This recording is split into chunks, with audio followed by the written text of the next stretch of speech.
अच्छा, आपको क्या लगता है, डॉक्टर को मालूम है कि हार्ट अटैक कल होगा, आज होगा? उसको तो ये भी नहीं मालूम 70 है, 80 है या 90 है। क्यों ऐसा बोला जा रहा है? To create a fear. और फियर से क्या होगा फिर? ऑपरेशन के लिए इमीडिएटली, बहुत सारे लोगों को इतना बोलने का जरूरत ही नहीं हो, तो इमीडिएट तैयारी हो जाता है। हार्ट का सुनते उसके मन में ऐसे ही डर रहता है, उसको ज्यादा डराने का। पर कभी कभी पेशेंट बोलता है, सर एक बात बताइए, ब्लॉकेज तो कल भी था, ब्लॉकेज तो आज भी है, कल तक तो मैं सारा ही काम कर रहा था, ये पेन तो मेरे को बड़े दिनों से है, मैं अब तो पता चला हूं, तो आप एक काम करिए, मेरे को आप डिस्चार्ज कर दीजिए, मैं घर जाके फिर सोचूंगा। बोला नहीं, आप एक काम कीजिएगा, आप करवट भी लेंगे ना तो हमको पूछ लीजिएगा। पेशेंट बोलता है नहीं सर मैं तो घर जाऊंगा। बोला आप रुकिए, आपके घर वालों से मैं पूछता हूं। अच्छा, घर वाले बाहर कौन कौन वेट कर रहे होंगे? सारा खानदान वेट कर रहा होगा। वहां पे जाके क्या बोलना है कि patient is very critical, any moment he can die. आप बोलो मैं बचाने की कोशिश करूं और जाने दूं। अच्छा, आंसर क्या होगा? वाइफ क्या बोलेगी कि जिंदगी भर इन्होंने मेरे लिए किया, आज मेरे को चांस मिला, आज तो मैं ऑपरेशन। वाइफ बोलती है कोई चीज का भी, कोई भी कंजूसी हमें नहीं करना है, इनको तो बचाना। अच्छा, बेटा मानेगा कि नहीं? एक बेटा बड़ा समझदार होता है, बोलता है डॉक्टर को, डॉक्टर साहब एक बार बताइए, मैंने सुना है कोलेस्ट्रॉल की वजह से ब्लॉकेज होता है, इनका कोलेस्ट्रॉल हाई है, तो क्या करूं कि कोलेस्ट्रॉल कम हो जाए? खाने पीने में क्या क्या चेंज लाना चाहिए? अच्छा, कार्डियोलॉजिस्ट मान जाएंगे इस बात में? वो बोलेंगे you are wasting my time, he is dying and you are talking all this rubbish. अच्छा, तब तक और जितने परिवार वाले बोले नहीं नहीं ऑपरेशन होना ही चाहिए। मेरे एक पेशेंट थे, बोले डॉक्टर साहब मेरे साथ पूरा ऐसे ही हुआ, मैं तो खाली एक बार टेस्ट कराने गया था और उसके बाद वो ऑपरेशन करके ही भेजे मेरे को वापस। मेरे एक और पेशेंट थे, बोले सर मैं फिर भी नहीं कराया, मैं निकल आया। मैं बोला आप निकले कैसे? बोला मैंने बोला मैं तो नहीं कराऊंगा, मुझे घर जाना है। वो बोले नहीं आप घर भी नहीं पहुंचेंगे। मैं बोला मैं लिख के देता हूं, मैं पहुंच जाऊंगा। फिर मैंने लिख के भी दे दिया, फिर भी वो जाने नहीं दिया। फिर मैंने लास्ट बोला, मैंने बोला देखो मैं करने तैयार हूं, पर प्रॉब्लम है मेरे पास पैसे नहीं है, आप फ्री का कोई ट्रीटमेंट हो तो करवा डालो। तब इन्होंने बोला कोई प्रॉब्लम नहीं है, आप घर चले जाओ। फिर मैं जब घर जाने लगा तब फिर से बुलाया उन्होंने, बोला अब आप एक बार बताओ ये इतने पैसे आप कितने दिन में इकट्ठा कर सकते हो? तब मैंने बोला देखिए मुझे प्रॉपर्टी बेच के आना होगा, 2 महीना लगेगा। फिर मुझे 2 महीना उन्होंने टाइम दे दिया। बोला अब कोई प्रॉब्लम नहीं है, 2 महीने बाद ही ऑपरेशन होगा। आपको समझ आ रहा है ऑपरेशन कब रुक सकता है? दिस इज, मैं ये नहीं बोलूंगा सारे जगह एग्जैक्टली यही हो रहा है, पर इसका ही कुछ छोटा मोटा रूप ये हॉस्पिटल का सिस्टम है। पर एक बात मैं जानता हूं, हॉस्पिटल को ये चॉइस देना चाहिए पेशेंट को, देखो the blockage is so much so much so much, these are the reasons. आप देखो क्या चाहते हो, आप अगर अपने आप को बदलोगे तो ऑपरेशन रुक सकती है। आप नहीं बदलना चाहते हो तो मैं ऑपरेशन कर दूं, उसके बाद जाके बदलने का कोशिश करो। But the hospitals don't give chance. उनको मालूम है ये एक मौका है, ऑपरेशन कर लेते हैं, बट उसके बाद भी उनको यही करना पड़ेगा। लाइफस्टाइल चेंज तो पेशेंट को फिर भी करना पड़ेगा। मैं जानता हूं हार्ट के पेशेंट्स को मैं 3 चीज देखते दिखाऊं, एक तो दवाइयां हैं, एक बाईपास और एक एंजियोप्लास्टी। ये दवाइयां मैं आपको एक बार समझाना चाहता हूं दवाइयां क्या काम करती है, और another 10 minutes I will take. देखिए ये ट्यूब है जिसमें कोई ब्लॉकेज नहीं है, और ये 80-90% ब्लॉक है, दिख रहा है आपको? अब ये पेशेंट को चलने से दर्द होता है, एक दवाई ऐसी है जो दवाई देते ये दर्द कम हो सकती है। कौन सी दवाई है? सॉर्बिट्रेट। नाम सुना आपने? क्या करता होगा सॉर्बिट्रेट? देखिए क्या करता है Sorbitrate. This is what is the action of Sorbitrate. क्या हुआ? ट्यूब चौड़ी हो गई, ब्लॉकेज वहीं की वहीं रह गई, ट्यूब चौड़ी हो गई, ट्यूब थोड़ा फैल गया, फैलते क्या हो गया? ब्लड सप्लाई बढ़ गई। पेशेंट बोलता है मुझे अब कोई दिक्कत नहीं है, पर ये दवाई का असर रहेगा 8 घंटे बाद, तो 8-8 घंटे में एक सॉर्बिट्रेट देनी पड़ेगी। एक पेशेंट मेरे को बोला मैं सॉर्बिट्रेट नहीं लेता हूं, मैं मोनोट्रेट लेता हूं। मैं बोला वो भी सॉर्बिट्रेट का ही भाई है। तो ये जितने भी सॉर्बिट्रेट है उनका नाम मैं आपको दिखा सकता हूं, these are all kinds of sorbitrate and all. ये सब दवाई हम लोग दे देते हैं, सॉर्बिट्रेट, स्मो, आइसोडिल, मोनोट्रेट, नाइट्रोफिक्स, एंजिसेड, इमडूर, वेंजिकॉर, वेसोट्रेट, मोनोट्रेट, सॉर्बिट्रेट, मोनोसॉर्बिट्रेट, नाइट्रोकंटीन, वेसोप्रीन, मोनोस्प्रीन, इस तरह की दवाइयां हम हार्ट के पेशेंट्स को दे देते हैं। एनीवे दवाइयां बहुत सारे तरह की मिलती है। एक होता है हार्ट की ऑक्सीजन की जरूरत को कम कर देता है, इसको बोलते हैं beta blocker, calcium channel blocker, फिर एस इनहिबिटर, ऐसे करके बहुत सारी गोलियां हम लोग हार्ट के पेशेंट्स को दे सकते हैं। I am not going to go into that detail. कुछ ब्लड पतला करने का दवाई भी देते हैं, आपने देखा है नाम, Ecosprin, Colsprin, ASA, Delisprin, Disprin, Clopigrel, Clopilate, Clopivas, Ceruvin, Clavix, Clotrel, Plagril, Stromex, Deplatt, इस तरह की गोलियां हम लोग देते हैं ब्लड को पतला करने के लिए। पर ये गोलियां देने से भी पेशेंट ठीक नहीं होता है। तो इसके लिए मैं चाहता हूं वो लाइफस्टाइल चेंज करें, अपनी ब्लॉकेज को कम करें कि उनको देने की जरूरत पड़े ही नहीं। अच्छा, ये गोलियां इतनी खाएगी, इसके साइड इफेक्ट्स होती है क्या? अगर साइड इफेक्ट होती है कॉन्स्टिपेशन, तो कॉन्स्टिपेशन की और गोली दूंगा, और एसिडिटी हो जाए तो एसिडिटी की गोली दूंगा, और नींद ना आए तो नींद की गोली दूंगा। अच्छा बताइए, बीमारी ठीक हो रहा है कि नहीं हो रहा है? आई एम नॉट कीन, मैं जानता हूं दवाई आज जरूरत है, पर कल दवाई की जरूरत ना हो उसका बंदोबस्त करना बहुत जरूरी है। इसके बाद चलते हैं, ये एंजियोग्राफी क्या चीज है। हॉस्पिटल में जाते हैं, एंजियोग्राफी करते हैं, और ये एंजियोग्राफी मुझे पसंद क्यों नहीं है मैं आपको बताना चाहता हूं। This is what is the problem with angiography. एक तार आपकी पूरे बॉडी को स्क्रैच करके हार्ट तक लेके जाना है। ये तार यहां से जो घुसेगी, 1 metre wire is inserted into the body till it reaches the heart. It is a blind procedure. Blind मतलब क्या? आप घुसा दो, ये अंदर जाती जाएगी, और अगर अटक गई तो वापस खींच के फिर से ट्राई करना होगा। मतलब वो अंदर स्क्रैच करेगा ही करेगा, पूरे बॉडी को स्क्रैच करती है। वो लिखवा लेते हैं कि अगर हार्ट अटैक हो गया तो मेरी कोई जिम्मेवारी नहीं है, और ये पूरे बॉडी को ये पंक्चर भी कर सकता है। मैंने ऐसे ऐसे पेशेंट देखे हैं कि एंजियोग्राफी के वक्त ही डेथ हो गई। एंजियोग्राफी में पैर को काटना पड़ा अल्टीमेटली, क्योंकि वो पैर की ट्यूब को डैमेज कर दिया। तो एंजियोग्राफी मैं नहीं चाहता हूं। और उसके बाद क्या होगा? इनएक्यूरेसी अबाउट द रिपोर्ट, और उसके बाद pressure from the cardiac doctors for the next operation. Patient को लगता है मेरे को इमरजेंसी हो गया, बट इमरजेंसी प्रिसिपिटेट कराया जा सकता है। एनीवे, ये एंजियोप्लास्टी जो है, ये दो ऑपरेशन, दो चीज वो लोग करते हैं, एक एंजियोप्लास्टी, एक बाइपास सर्जरी। मैं एंजियोप्लास्टी 2 मिनट आपको समझाना चाहता हूं। What is this angioplasty? एक स्टेंट लगाते हैं, सुना आपने नाम? एक रिंग लगा देते हैं हार्ट में। What is this? Let me explain what is this. पिछले 20 साल में ये जो एंजियोप्लास्टी है, ये बार बार फेल किया और बार बार इसको सक्सेस बताया गया। पहले आई थी बेलूनिंग, बेलून एंजियोप्लास्टी। उसके बाद बहुत सारे तरह के एंजियोप्लास्टी आई, ऑर्डिनरी स्टेंट आई, फिर गोल्ड स्टेंट आई, फिर रोटा ब्लेडर आया, रेडियो एक्टिव स्टेंट आई, लेजर एंजियोप्लास्टी आई, आजकल चल रहा है ड्रग कोटेड स्टेंट। पर ये सारे के सारे फेल हुए हैं। क्यों फेल हुए एक बार समझाना चाहता हूं। देखिए, ये बेलूनिंग क्या चीज है? याद है आपको एंजियोग्राफी के वक्त तार अंदर घुसाई थी, वो कहां तक गई थी? हार्ट तक, यहां तक तार आई थी। इस तार के ऊपर ये बेलून होता है। इस तार को थोड़ा सा धक्का मारते हैं। कभी कभी कार्डियोलॉजिस्ट तार को अंदर रख के बाहर आ जाते हैं, आके बोलते हैं देखो तार अंदर है, बोलो तभी खोल दूं। आप बोलते हैं चलो खोल दो, कितने लगेंगे? 2 लाख लगेंगे। 2 लाख दे दिया। अब ये तार को ये लोग धक्का देते हैं थोड़ा और, तो तार की जो बेलून है ये बीचों बीच आ जाती है ब्लॉकेज में। अब इस बेलून में पानी डालना होता है। ये बेलून ऐसा होता है, इसमें पानी डालते बेलून फूल जाती है। अच्छा, पानी कैसे डालेंगे? आपने होली में बेलून फुलाया एक सिरिंज से? सिरिंज में पानी ले लो, सिरिंज को दबा दो तो बेलून के अंदर पानी घुस जाए। तो बाहर से सिरिंज से पानी डालेंगे तो बेलून क्या होगा? फूल जाएगी। फूलते ही ब्लॉकेज कहां गई? साइड में दब जाएगा। ऊपर कंप्रेस्ड हो जाएगी, नीचे कंप्रेस्ड हो जाएगी। अच्छा, ये बेलून को जब पानी निकाल लेंगे तो क्या होगा? बेलून को वहां पे 2-4 सेकंड से ज्यादा नहीं रख सकते, क्योंकि हार्ट अटैक हो जाएगी, 100 हो जाएगी ब्लॉकेज। तो बेलून में पानी डाला और सिरिंज से वापस पानी खींच लिया। जैसे ही पानी खींचा, बेलून वापस चिपक गई, तार को पकड़ के बाहर निकाल लिया। Angioplasty is over. आपको समझ आ रहा है क्या करना पड़ा?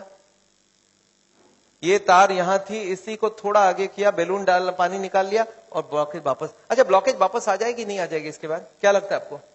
This is elastic. इलास्टिक समझते हैं आप? ये लोहा या पत्थर नहीं, इलास्टिक है। और जैसे ही बेलून निकाल लिया, ब्लॉकेज वापस आने लग गई। थोड़े साल बाद यही कार्डियोलॉजिस्ट मान गए बेलूनिंग काम की नहीं है। पहले क्लेम किया था बेलूनिंग एक बार कराओगे जिंदगी भर चलेगी, फिर मान गए काम की नहीं है। फिर क्या हो गया? फिर वो बोले इसमें स्टेंट लगाना होगा। What is this stent? Look at this, this is the blockage. दिख रहा है आपको येलो कलर की? और इसके अंदर एक बेलून डाल दिया। आपको दिख रहा है ब्लैक कलर का बेलून? बेलून में पानी डाला तो ब्लॉकेज कहां चलेगी? साइड में आ गई। जब बेलून निकाल लेंगे तो ब्लॉकेज वापस आएगी। तो यहाँ पे एक स्प्रिंग लगा देते हैं। ये स्प्रिंग क्या काम करेगा? ब्लॉकेज को आने से रोक देगा। आपको समझ आ रहा है स्प्रिंग का मतलब क्या है? अगर स्प्रिंग डाला गया, इसका मतलब क्या है? कि ब्लॉकेज वापस आ रही थी। इसका मतलब पहले वाला जो क्लेम था वो गलत था कि बेलूनिंग करा लो, ठीक रहा। इसके बाद ये जो स्टेंट लगी, स्टेंट का एक मेजर प्रॉब्लम है कि इसके अंदर से ब्लड जाएगी और फॉरेन बॉडी के अंदर ब्लॉकेज बहुत जल्दी होती है। ये देखा गया स्टेंट में 6 महीना 1 साल में सारे ब्लॉक आ जाती वापस। और ये जब वापस आने लगी तब इन्होंने थोड़े दिन तक तो बोला नहीं आती है। थोड़े दिन बाद इन्होंने बोला कि नहीं, ये स्टेंट तो खराब होगी क्योंकि ये ऑर्डिनरी स्टेंट है, इसमें एक मेडिकेटेड स्टेंट देना होगा। वो दवाई में डाल के स्प्रिंग को निकाल लेंगे, अब बहुत बढ़िया हो जाएगा। तो ड्रग की कोटिंग चल जाए। आपने देखा है चांदी के गहने में सोने की कोटिंग चढ़ाते हैं, तो वो स्प्रिंग के ऊपर कोटिंग चढ़ा देते हैं और वो कोटिंग चढ़ा के लगा दिया, पर इसके बाद भी ये फॉरेन बॉडी ही रही, इसमें वही का वही रिजल्ट आया है। अभी लेटेस्ट है कि 66% people with in 1 year will come back with a reblockage. इसके बाद है बाईपास सर्जरी, एक बहुत बड़ी सर्जरी होती है। देखिए बाईपास सर्जरी मैं इसलिए नहीं चाहता हूं, एक बहुत बड़ा सर्जरी है। एक पूरे चेस्ट को काटो और इसको काट के, इसको चाकू से नहीं कटेगा, इसमें आड़ी से कटेगी। आड़ी समझते हैं आप? आपने मार्बल फिटिंग के वक्त एक देखा गोल चक्का लेके घूमते हैं, ऐसा एक लगा के ये पूरा खुलेगी। इसको अंदर से ऐसे जैक करके ऐसे खोलेगा, अंदर में हार्ट को रोक के उसमें ऑपरेशन होगी। और हार्ट को रोकेंगे तो एक मशीन से पूरे बॉडी को ब्लड जाएगा, इसको बोलते हैं हार्ट लंग मशीन। उसमें कुछ ब्लड डाल के उससे चलाना होगा and during this time the operation has to take place. But this operation is very complicated. Luck अच्छा हो तब ठीक है, नहीं तो कुछ ना कुछ कॉम्प्लिकेशंस रहती है, बहुत सारे लोगों की जान भी जाती है। पर ऑपरेशन के बाद क्या होगा ये देखिए, ऑपरेशन के बाद क्या होगा। ये ट्यूब जो ब्लॉकेज है वो यहीं रह गई, उसके जगह नई ट्यूब लग गई। तो ये ब्लॉकेज के जगह नई ट्यूब लग गई तो क्या हो गया, बाईपास हो गया। पर ये नई ट्यूब में फिर कभी ब्लॉकेज आएगा कि नहीं, आपको क्या लगता है? ये नई ट्यूब में फिर से ब्लॉकेज आती है। अच्छा अब तो 40 साल बाद ही आएगी ना, पिछले बार कितने साल लगी थी आपको याद है? देखिए एक वाई का जवाब सोच के देखिए, ओरिजिनल ट्यूब में कितने साल में ब्लॉकेज हुई थी? 20 से 40 साल। तो कितनी स्पीड रही? 2 से 4%, 6% पर ईयर। और एंजियोप्लास्टी के बाद अगर 2 साल में वापस रीब्लॉकेज होती है तो कितने साल हो गई? 40% पर ईयर। और बाईपास के बाद अगर 5 साल में रीब्लॉकेज आती है तो 20% पर ईयर। जो ट्यूब ओरिजिनली 2% की ब्लॉकेज कर रही थी वो अब ऑपरेशन के बाद उसकी स्पीड क्यों बढ़ गया? क्योंकि अब वो ओरिजिनल नहीं रहा। हमारी बॉडी को जब तक ओरिजिनल रखो तब तक अच्छी बात है। हमारे प्राइम मिनिस्टर ने भी 2 बाईपास कराई है, एंजियोप्लास्टी 5 स्टेंट लगाई है। पर मैं जानता हूं उसके बाद भी तो फिर से कराना पड़ा। एक बार कर लिया, दूसरी बार कराए, कब तक करा सकता आदमी? और मैं जानता हूं बॉडी में एक बार कॉम्प्लिकेशन कराना, उनके लिए तो चलो बहुत बड़ा टीम लगेगा। हर आदमी के लिए इतनी बड़ी टीम नहीं भी लग सकती है और इतना बड़ा ऑपरेशन नहीं भी कर सकते ठीक से। पर मैं जानता हूं अगर ऑपरेशन बिना ही हमारी काम बन जाए, अगर हम लाइफस्टाइल को ही चेंज करके कर सकते हैं तो हम ऑपरेशन क्यों करवाएं? And this is what is the contention. Nevertheless मैं हार्ट के पेशेंट को एक ही चीज समझाता हूं कि ब्लॉकेज अगर रिवर्स करना है तो उसके लिए थोड़ा आपको एक्यूरेसी करना होगा। What is this accuracy? You understand? This is the accuracy. इस पिक्चर को आपने देखा है, इसमें एक्यूरेसी लिखा है। कितना एक्यूरेसी है इसका मतलब? मैं आपको समझाता हूं। ये एक ड्रम है, ये ड्रम में मैं पानी भरना चाहता हूं और इसमें 15 छेद है। आप बताइए कितनी छेद बंद करने से ड्रम भरेगी? याद है 15 कारण है। अब इसमें से कितने को कंट्रोल करूं कि ड्रम भर जाए? सारे को करना होगा। अच्छा मैं हार्ट के पेशेंट्स को क्या देखता हूं, उनको कुछ मालूम भी नहीं है इसके बारे में। वो क्या बोलते हैं, मेरा कोलेस्ट्रॉल कंट्रोल है, ट्राइग्लिसराइड ज्यादा है, शुगर कंट्रोल है, बीपी ज्यादा है। मैं बोला ऐसे नहीं चलेगा, सारे होल बंद चाहिए मुझे। बोलते मैं थोड़ा थोड़ा करूं तो कैसा चलेगा? मैं बोला थोड़ा थोड़ा से काम नहीं चलेगा। बोलते मेरा बीपी कम किया हूं पर पूरा कम नहीं कर रहा हूं, 120 नहीं ला रहा हूं, 140 ही रखा हूं। मैं बोला नहीं चलेगा, मुझे सारे फैक्टर्स एक साथ कंट्रोल चाहिए। हाँ इसके लिए शुगर, बीपी, कोलेस्ट्रॉल, ट्राइग्लिसराइड आपसे कम नहीं हो रहा, मैं दवाई देके कम कर देता हूं। पर स्मोकिंग आपको पूरा ही बंद करना होगा, खाने में तेल आपको बंद करना होगा, एक्सरसाइज आपको करना पड़ेगा, ओवरवेट कम करना होगा, खाना पीना में फाइबर ज्यादा डालना होगा। अच्छा ये सब संभव है क्या लोगों के लिए? यस, क्या प्रॉब्लम है? ये तो सिंपल सी बात है, इसको क्यों नहीं कर सकते? क्यों नहीं सिगरेट बंद कर सकते? क्यों नहीं मीट बंद कर सकते? क्यों नहीं तेल घी छोड़ के आप अलग तरीके से खाना बना सकते हैं? तो all these if you do there is no problem. Nevertheless मैं जानता हूं, एक और छोटा सा चीज आपको बताना चाहता हूं। अभी एक और नई जो टेक्नोलॉजी आ गई है, आदमी को मैं सोचता था बिना काटे कुछ हो सके। ये हमारी कुकिंग की क्लास है, this is a cooking class. मैं हार्ट के पेशेंट्स को ट्रेनिंग देता हूं। This is my dietitian teaching cooking, 0 oil cooking to the patients wifes. मैं हार्ट के पेशेंट्स को योगा सिखाता हूं। मैं बोलता हूं कैसे भी करो, योगा करो, आप योगा करने की बहुत जरूरी है। उसके साथ उनको क्या करना चाहिए, क्या नहीं करना चाहिए, कितनी सामान उठानी चाहिए, गाड़ी चलानी चाहिए, स्कूटर चलाना चाहिए, ऑफिस जाओ तो क्या प्रिकॉशन लो, दादर चढ़ो तो क्या प्रिकॉशन लो, आगे कौन सी योगा करो, कब तक करो, कौन सी मेडिसिन लो, कब तक लो। एंड फॉर दिस हाँ मैं एक मैगजीन भी निकालता हूं, इसका नाम है साउल टाइम्स। ये मैगजीन मैं हर महीने निकालता हूं, दिल्ली से निकलती है, हिंदी और इंग्लिश में। अच्छा आपको एक फॉर्म दिया गया है क्या? ऐसा देखिए तो, have you got a form like this? ये फॉर्म में अगर आप अपने नाम एड्रेस भर के देंगे तो आपको ये मैगजीन आगे आपको मिलता रहेगा हर महीने। हिंदी में इंग्लिश में दोनों में मैगजीन है। और इसके साथ एक छोटा सा और क्वेश्चन ये रखा है कि यहाँ पे अगर हम लोग ऐसा कोई कैंप करवाएं, So how many people will be interested to join such a camp? एक दिन का या 2 दिन का ऐसा एक कैंप अगर हम करवाएं तो कोई इंटरेस्टेड हो तो प्लीज फिल इट अप. मेरे को लोग बोलते हैं डॉक्टर साहब इतनी सारी बातें अगर कैसे याद रखूंगा. मैंने बहुत मोटी मोटी किताब लिखी है. आदमी बोलता है सर छोटा सा कुछ दीजिए ना कॉपी. तो मैंने एक ऐसी किताब बनाई है जिसका नाम है पॉकेट गाइड. एक 30 रुपीज की किताब है. कोई 2 घंटा बैठ के पढ़ ले तो जितनी बातें मैंने बताई है सब इसमें लिख के रखा है. So this book I have brought over here. मेरे ख्याल से बाकी बुक्स तो मैं नहीं ला सकता हूं क्योंकि hundreds of books are there. तो मैं ये बुक लाया हूं. कोई को लगता है कि मैं पढ़ना चाहता हूं और कोई को पढ़ाना चाहता हूं. हार्ट के पेशेंट को जरूर पढ़ाइए. 30 रुपीज की गिफ्ट होती है. You can give it to anybody and they will learn things from the book. तो ये बहुत जरूरी है. मैं जानता हूं, मैं ये मैगजीन पिछले 10 साल से रन करता हूं and it is gone all over the world.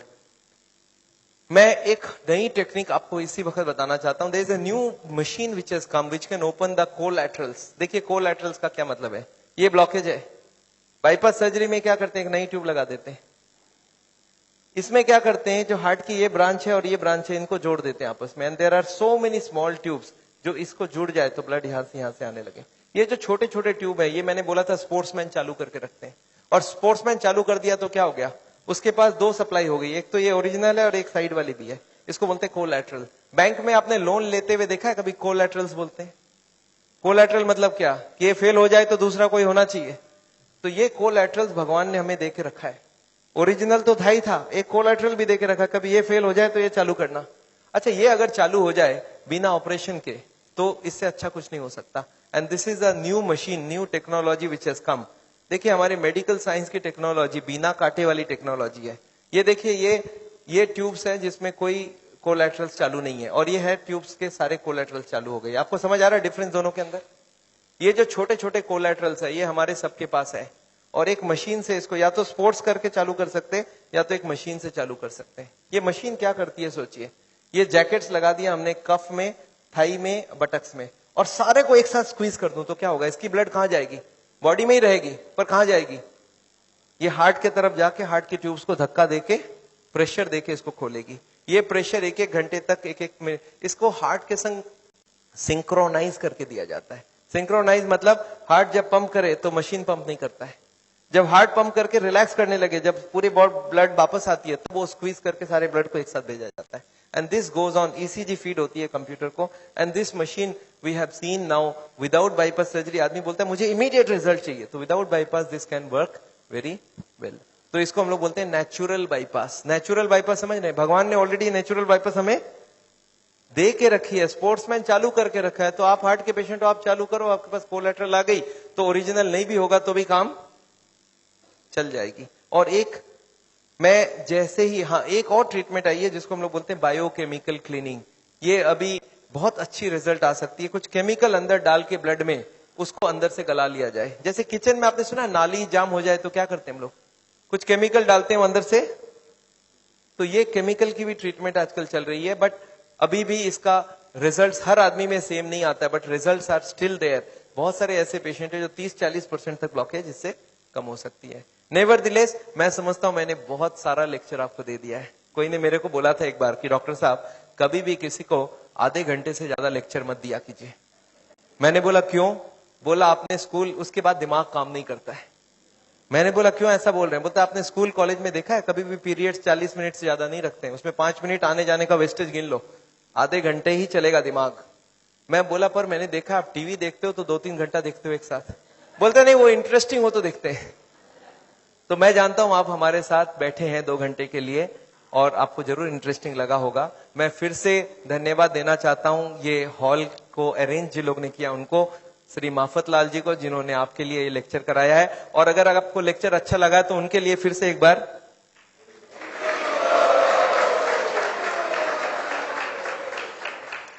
I just wanted to formally thank Dr. Chajjar for a wonderful, not only a wonderful talk, but highly personal and very interactive, and particularly the stamina and energy that is shown at the end of the day.